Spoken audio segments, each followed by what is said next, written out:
buenas tardes.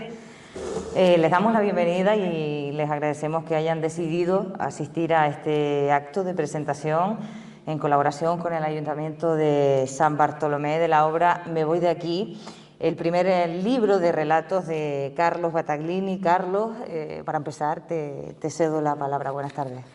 Buenas tardes, Erika, y muchas gracias. Bueno, en primer lugar, disculpas por el retraso.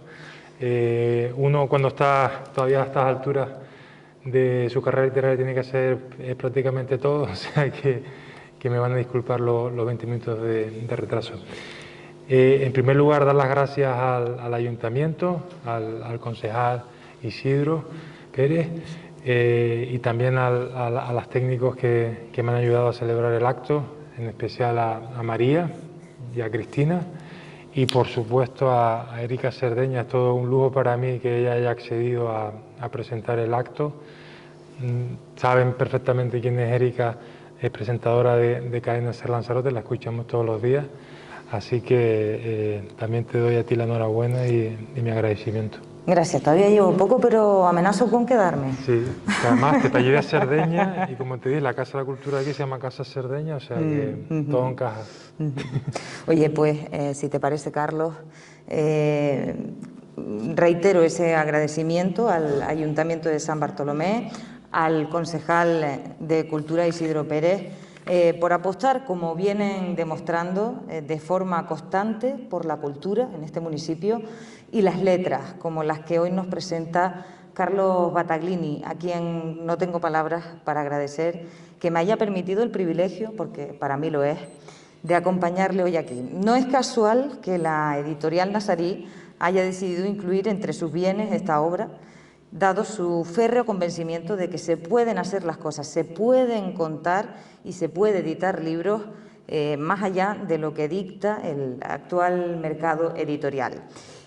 Como el de Carlos Battaglini, un hombre que se ha comprometido con causas como la cultura o el medio ambiente, por ejemplo, fundando la ONG Achitacande. Ha viajado y vivido en numerosos lugares del mundo, algunos más cercanos como Granada o Madrid, donde se formó, pero también en Reino Unido, Bruselas, pasando por Liberia, Papúa Nueva Guinea, Guinea Conakry, Burkina Faso o Corea del Norte. Incursionó en el mundo de los medios de comunicación también y en 2010 aprueba una oposición para trabajar en el servicio exterior de la Unión Europea. Y habiendo pasado desde el estadio más austero hasta el cielo más anhelado por cualquiera, un buen día, Carlos decide dejarlo todo para dedicarse a lo que realmente anhela, escribir. Escribir Me voy de aquí. Una obra que la periodista Pilar del Río, viuda del Nobel José Saramago, ha calificado de prometedor debut, o el propio escritor José Ovejero ha dicho un primer libro de relatos en el que destacan un uso atrevido y creativo del lenguaje, unos diálogos fluidos y una valentía innegable a la hora de dejar en el aire las respuestas. Esto es importante. Más allá de otras menciones, pues como la de Luis G. Martín, Premio Herralde de Novela en 2020, que lo calificó como un libro excepcional. Uno de los relatos de este libro, además, que sepan ustedes, no les vamos a decir cuál, recibió un premio en la tercera convocatoria de los premios Pérez Taibilí de Toledo y se convirtió este libro que presenta Carlos hoy en el libro de autor canario más vendido en la pasada Feria del Libro de Gran Canaria. Y ahora voy con mi particular presentación de este libro que he leído y que he vuelto a leer pasado un tiempo y me ha producido pues distintas sensaciones. Me voy de aquí es como un zarandeo. Vivimos en un tiempo de consumo a la carta. Nos adoctrinamos en nuestras propias ideas y creencias hasta tal punto que lo único que consumimos es aquello que reafirma nuestras ideas ya establecidas. De esta forma nos metemos en un surco, en un círculo por el que pisamos una y otra vez, dando vueltas sobre sí mismo, incapaces de ver que hay vida más allá de lo que, más que un surco, después de tanto tiempo, se ha convertido en una trinchera. Solo quienes han probado las mieles de la cultura en mayúsculas y las letras grandes y chicas saben que precisamente ese es el camino de salida del surco. Me voy de aquí bien podría ser una escalera para salir de una buena vez de la trinchera. Lo curioso de esta obra es que no juzga, ni adoctrina, ni bendice, ni culpa. Se aleja del concepto de autoayuda, tan temido por algunos. Carlos Battaglini no condena, pero tampoco santifica a los personajes. En cada relato, en cada encrucijada, permite a la historia desarrollarse de la forma más cotidiana. Permite al lector, con un lenguaje pulcro, sin llegar a lo enrevesado, espacio para la reflexión. Otorga una escalera para salir del surco, aunque uno nunca sabe lo que encontrará una vez que salga de la trinchera. El lector ya puede ser alguien negado a ver o, por el contrario, ávido de conocer. En cualquiera de los casos, estos 10 relatos te llevan por el desconocido camino de la reflexión y quién sabe si tal vez, para algunos, a la introspección. Todos hemos pensado en algún momento de nuestra vida en irnos de aquí. La pregunta que suele invadirnos en ese momento es: ¿y luego qué pasará? Cuando en realidad la pregunta debería ser: ¿por qué quiero irme de aquí? La literatura no puede garantizarnos una respuesta a esa pregunta, pero para empezar sí puede llevarnos a ella. Me voy de aquí disipa la incertidumbre, no para llevarnos de una zona de confort a otra, sino para hacernos la pregunta correcta. Y a ustedes que están hoy aquí y que tienen la oportunidad de tocar con sus dedos, apreciar con sus ojos y leer con su mente Me voy de aquí, es el zarandeo que Carlos Battaglini propone en estas 10 apasionantes historias. Wow. Esta es la opinión personal respecto al libro. Ustedes tendrán que sacar las suyas, pero si les parece, y para conocer un poco más a Carlos, me gustaría empezar haciendo algunas preguntas. No duden en preguntar en cualquier momento cualquier duda que tengan, si te parece bien. Carlos, claro. Me gustaría empezar pues por el principio. ¿Cómo se gesta Me voy de aquí? ¿Cómo empieza todo esto? Pues mira, en primer lugar, muchísimas gracias por tus palabras. Además, me ha parecido una reseña muy estudiada. Se ve que has entrado en el libro con los 5 sentidos y a partir de ahí has elaborado pues una reflexión que como pocas he escuchado hasta el día de hoy, sinceramente. O sea que muy bien. ¿Cómo se gesta Me voy de aquí? Es una larga historia. La primera vez que yo me planteo escribir este libro seguramente surge en el año 2003, o sea, imagínense, han pasado ya unos 18 años, y fue después de hacer un curso de escritura en la Escuela de Escritores de Madrid, un curso de relatos cortos, donde bueno, nos enseñaban las técnicas, por así decirlo, del género, un esbozo, por supuesto, porque no se puede, digamos, absorber todo eso en cuestión de, o sea, ni siquiera un mes, necesita uno además una vida para aprender todo eso. Pero bueno, una serie de pautas y tal, y a partir de ahí me animé a escribir un libro de relatos, pensando que iba a ser una tarea relativamente cómoda o sencilla, sobre todo cuando el primer relato pues me llevó unos 4 meses, que eso para mí es poco tiempo, porque yo soy muy lento escribiendo, y digo, bueno, pues esto no va a ser tan difícil. Y nada más lejos de la realidad. Ya el segundo relato que escribí no me gustó nada, absolutamente nada, el tercero tampoco, y ya me di cuenta ya que ya entraba a lidiar con el gigante del lenguaje, como lo llama García Márquez, ¿no? Con el monstruo de la literatura, y los desafíos que el lenguaje, y también con tu propio cerebro, que tiende mucho a la repetición. Ya el reto consistía en buscar nuevos caminos, nuevos personajes, nuevas voces. Todo eso en el primer relato no estaba, ¿no? Entonces por eso salía todo más fácil. Y eso unido a, como comentó Erika, que al mismo tiempo me iba poco a poco enrolando en el mundillo de la Unión Europea, en el servicio exterior, que también era muy absorbente, pues hacía que el proceso de escritura del libro se fuese retrasando. Unido a un afán de perfeccionismo que raya la paranoia, o rayaba, porque creo que he aprendido de esa lección que es un error ser tan perfeccionista, porque además eso ser perfeccionista es imperfecto. Y además de todas las circunstancias que hemos nombrado, pues también se daba el hecho de que uno iba también leyendo más, aprendiendo más, ganando más recursos, y todo eso iba retrasando el proceso. Como cuando uno va, yo qué sé, yo nunca he construido una casa, pero me imagino que será algo parecido, que si le pones el balcón, que si cambias el suelo, que si el suelo de parqueo, el suelo de grés, que si las sillas de las forras de terciopelo o de cuero, yo qué sé, pues todo eso también es escribir, y al final era toda la amalgama de posibilidades y de factores que todo eso me superaba, hasta que llegó un momento en que digo, mira, como siga este ritmo de trabajo también que tenía, va a ser imposible que me convierta en un escritor serio. Y entonces llegó un momento dado que tuve que tomar una decisión. Tú te fuiste de aquí. Podríamos Sí. decirlo así. Sí. Igual Carlos Battaglini también experimenta de alguna manera, ¿no? ese espíritu que transmite el libro de replantearse qué estoy haciendo y qué es lo que realmente quiero hacer a la hora de escribir. Los personajes de tus relatos son reales, es decir, ¿en qué te inspiras a la hora de escribir estos relatos?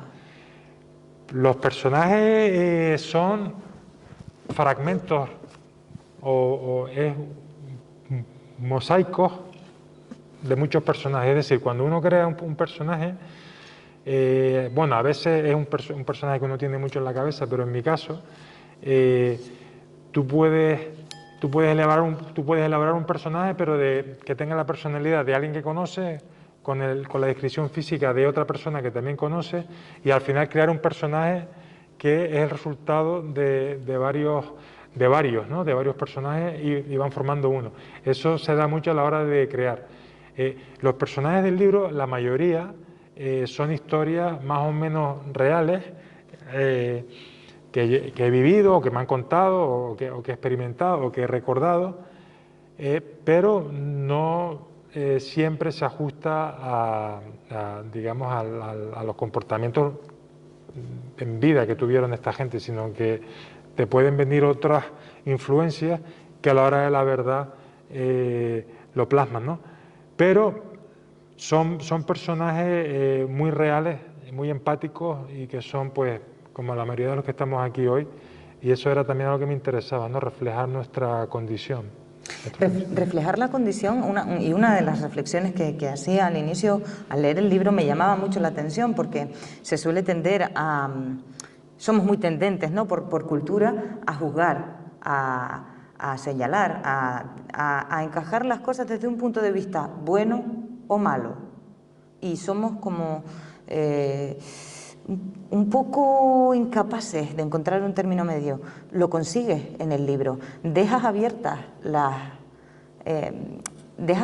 los finales, decides no juzgar a esos personajes. Sí, yo creo que la sugerencia es una parte fundamental de la literatura, sobre todo de la literatura moderna. Si ustedes leen, por ejemplo, un relato del siglo XIX o del siglo XX al principio, verán que era mucho más descriptivo, ¿no?, de los que son actuales, ¿no? Antes te decían, se podían pegar como 5 o 6 líneas describiendo una puesta de sol. Con la llegada, sobre todo, de los escritores americanos, en los años 50, 60, Salinger sobre todo, se inaugura un nuevo tipo de propuesta, lo que decía Hemingway del iceberg, que solo se puede contar la punta del iceberg, pero no lo que está debajo. Lo que está debajo pertenece al lector, pertenece al que lo está leyendo. ¿Para qué? Para que sea parte de la aventura, de la experiencia de leer el libro. Si no, se convierte en algo doctrinario, en algo teledirigido, y al final no formas parte, ¿no? Entonces, eso era una de las cosas que yo tenía muy clara, que el relato tenía que ser una sugerencia y una propuesta más o menos ambigua, donde no hubiesen verdades absolutas ni soluciones máximas, para empezar porque la vida no es así, nunca tenemos, digamos, una respuesta clara a casi nada. Entonces, lo dejaba abierto un poco a la interpretación del lector y de hecho es lo que está pasando, que cada uno ve los relatos de manera diferente y eso me agrada, sinceramente. Claro, igual uno lo ve desde el punto de vista de que esté viviendo en cada momento. Sí es cierto que en este libro de relatos Me voy de aquí dejas esas cuestiones abiertas, pero como escritor sí me intriga saber, ¿eres de finales felices o trágicos?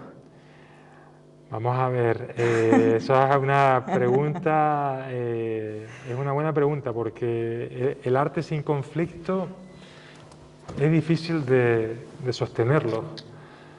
Existe el arte feliz, pero si se fijan, la mayoría de las películas, libros, cuadros, tienen una trama, un conflicto, un problema, ¿no? Porque los periódicos, sin ir más lejos, ¿no? Porque si no, parece que no nos pone, con perdón, ¿sabes? Sí, es real, sí, es real. parece que buscamos eso, ¿no? Y de hecho los medios de comunicación, si machacan a diario con noticias negativas, debe ser por, no digo que sea tu caso, porque... Tranquilo, hombre, tranquilo. Debe ser por algo, ¿no? Porque al final es lo que tenemos ahí, un fondillo ahí de morbo que por lo visto nos gusta, pues eso, los cotilleos, los problemas, este hizo esto hizo lo otro. Parece como que las buenas noticias nos aburren, las damos por sentadas. Entonces, si soy de finales felices o finales trágicos, prefiero ponerme en medio, porque tampoco es cuestión de estar amargando la vida al lector, ¿no? Tampoco te puedes pasar de trágico o de pesimista, porque al final la oscuridad tiene también sus límites. La oscuridad es muy atractiva para el arte, para la literatura, pero hay muchos escritores que si se atascan en el laberinto ese negro, llega un momento dado en que a mí por lo menos me aburre, ¿sabes? Eso le pasó, por ejemplo, a un escritor que se llama Richard Ford, un americano, que lo decía muy bien, que sus cuentos al principio le recordaba mucho a Raymond Carver, que es otro de los genios del género, pero llegó un momento dado en que se daba cuenta que estaba atascado no voy a decir en la negatividad, pero siempre digo, aquí las cosas no salen. Entonces es verdad que algunos relatos, a raíz también de algunos comentarios y tal, digo, bueno, voy a darles un poquito más de luz para que tampoco esto sea un monopolio del conflicto. Existe la trama, pero existe Existe la belleza también, porque además es parte de la vida, si no, no sería real. Yo le hice una pregunta a Carlos cuando vino a la radio, que sé que no le gusta que le haga, y se la voy a volver a hacer. Yo sé que para un escritor es difícil, complicado, destacar un relato. Hemos hablado de uno de ellos, de los que están en el libro, que no vamos a decir cuál, ¿verdad?, que ha sido premiado. Les invito a que lo descubran, seguro que lo descubren. Y le preguntaba a Carlos que con cuál se quedaría, quizá por su curiosidad, quizá por qué le inspiró a escribirlo, quizá por qué te invitó a alguno de estos relatos, ya que hay personajes, hay vivencias que están basadas en tu propia vida o de vidas que conoces, que te haya marcado especialmente. Vale, mira, vamos a ver. ¿No te gusta la pregunta? Es complicado porque en realidad, fíjate, no voy a dar nombres de momento, pero mira, el del premio, por ejemplo, el que se llevó un premio en Toledo, sinceramente no era de mis favoritos y me sorprendió gratamente que fuese premiado porque me resolvió un conflicto interno, de decir si ese relato era lo suficientemente bueno, porque le di 1.000.000 de vueltas. Pero también me di cuenta que, como dije, a veces yo estoy en esas historias y hay una historia que cuando la viví en vida no fue muy agradable de vivir, pero después me di cuenta que tenía un potencial artístico enorme. Y ahí voy a lo que dije antes del conflicto, porque el conflicto era altísimo. Entonces, ese relato se convirtió no en uno de mis favoritos, pero sí que me agrada mucho. Pero claro, si me preguntas nombres, es que yo siempre digo lo mismo, digo, puedo acordarme, por ejemplo, de Viseras, que no es necesariamente mi cuento favorito, pero hay un cuento que se llama Viseras, que recuerdo que me dio muchísimo trabajo, pero vamos, que no había manera de que lo encajase, ¿no? Porque esto es un poco como el cuadro de Rubik, la literatura es un poco eso, que ajusta por aquí y se te sale por allí. Y cuando se te sale por allí, pues se te vuelve a salir por acá. Entonces, era un cuento que lo trataba de ajustar y siempre se me salía por aquí y por allá. Y al final llegué a la conclusión de, bueno, lo que conté en la radio en un viaje que hice por el Pacífico, en una exposición que vi en Honolulu, en Hawái, donde hablaban de la proporcionalidad del cuadro, y me di cuenta que ese era el problema que tenía el relato, que había uno de los personajes que se extendía demasiado, que se venía demasiado arriba, como se dice ahora. Entonces digo, hay que cortarle un poco las piernas. Ese fue Viseras. Pero no te puedo decir si es mi favorito. Es que realmente no tengo favorito, porque al final son como hijos, ¿sabes? Que aunque yo no tengo hijos, pero es un poco así, ¿sabes? Pero uno aprende de... Me gusta que hayas recordado lo de la proporcionalidad, porque me imagino que no todos escuchan la radio, a partir de ahora lo harán, en la SER Lanzarote, por supuesto. Pero... Es la más escuchada de la isla. Pero por si acaso alguien se perdió esa entrevista. Es cierto que hablamos de la proporcionalidad y te preguntaba sobre el perfeccionismo a la hora de escribir, algo que tú también has nombrado, esos debates internos a los que se enfrenta el escritor. Para ti, ¿cuál es la mejor parte de ser escritor? ¿Qué obtienes de la escritura? ¿Qué te aporta? La mejor parte es cuando has acabado, cuando el libro está acabado. Aunque los problemas no acaban ahí, ojo, yo por ejemplo no puedo abrirlo, yo cuando lo abro hago así, porque veo fantasmas, y digo, bueno, esto lo podía haber hecho de esta forma, de la otra. Siempre está esa famosa frase de Leonardo da Vinci, ¿no? Que también se la ponen en boca de García Márquez, que la obra no se termina, sino que se abandona, ¿no? Eso es una verdad como un templo. Pues, mira, sinceramente, lo que más me gusta de escribir es cuando he terminado algo y veo el contenido y el continente. Por cierto, lo voy a poner aquí, para que se vea. Ay, perdón. Lo vamos a poner ahí, si no te importa. Claro.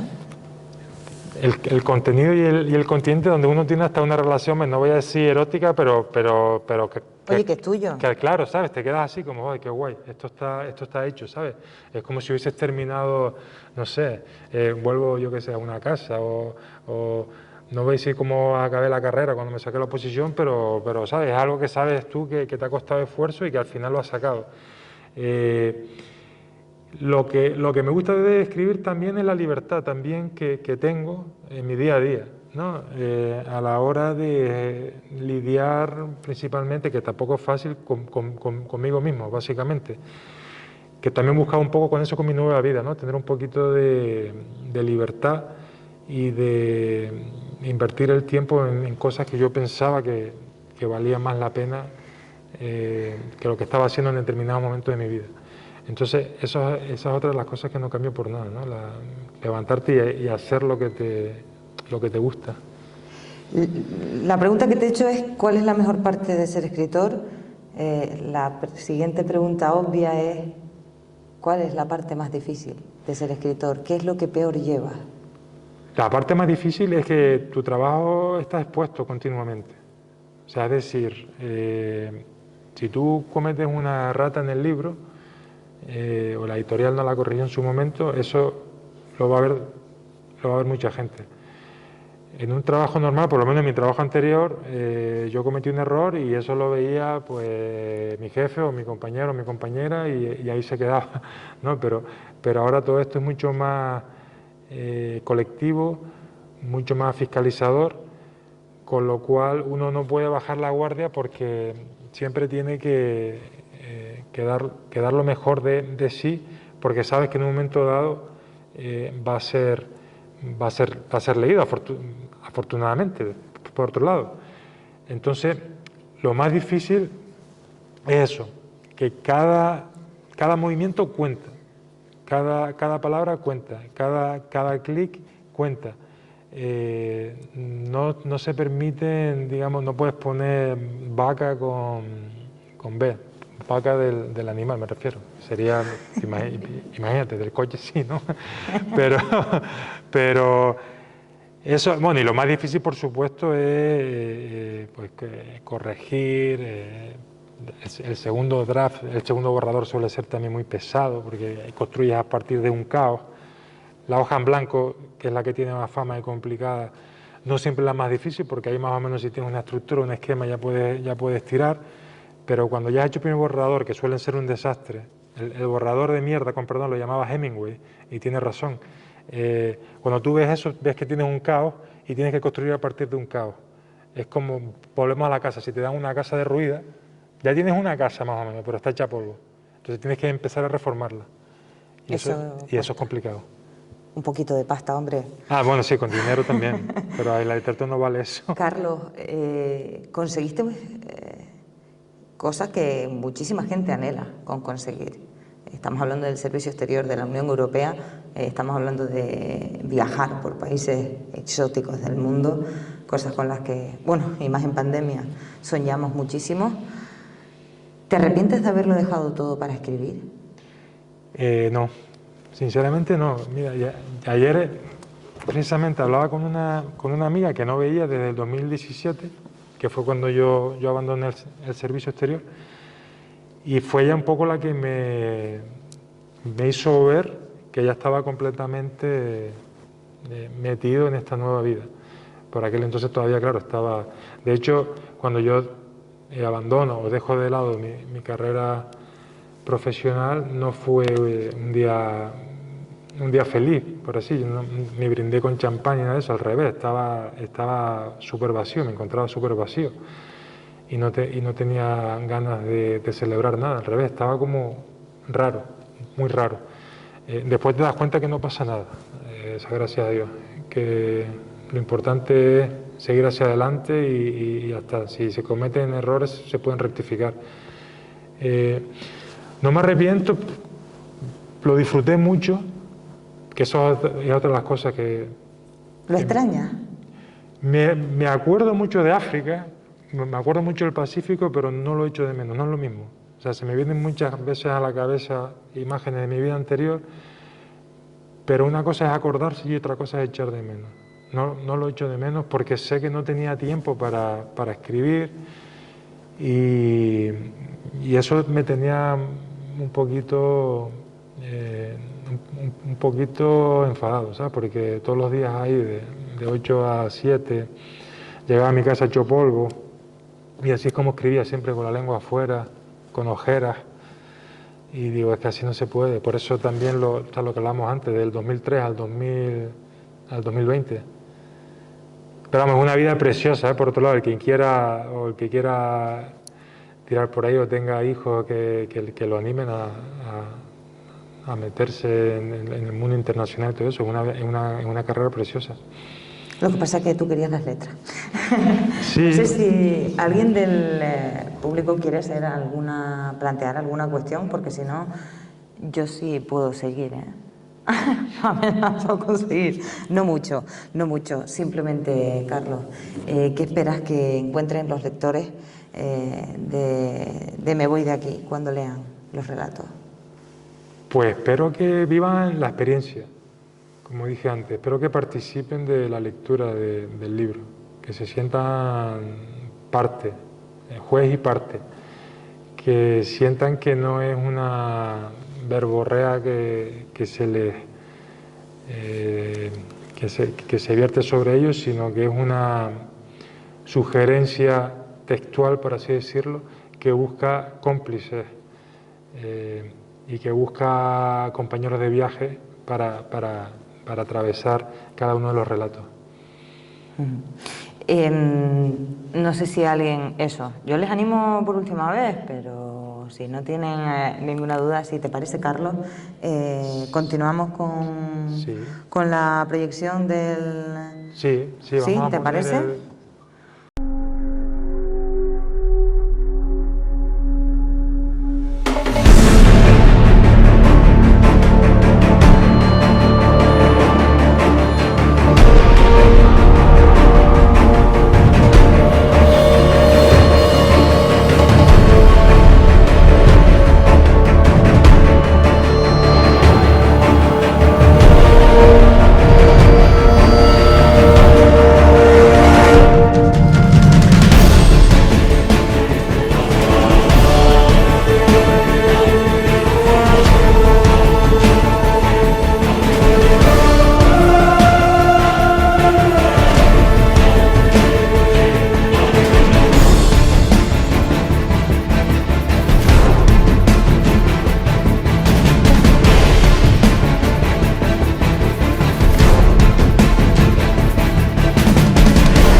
Pues hasta aquí llegamos. Agradecerles la asistencia, agradecerles nuevamente a Carlos, como siempre, que contesta todas mis preguntas, que me haya invitado a participar. Agradecerle al concejal Isidro Pérez y al Ayuntamiento de San Bartolomé, como decía al principio, que apuesten por la cultura y que lo hagan firmemente, porque se puede hacer, aunque estemos viviendo un momento muy, muy complicado.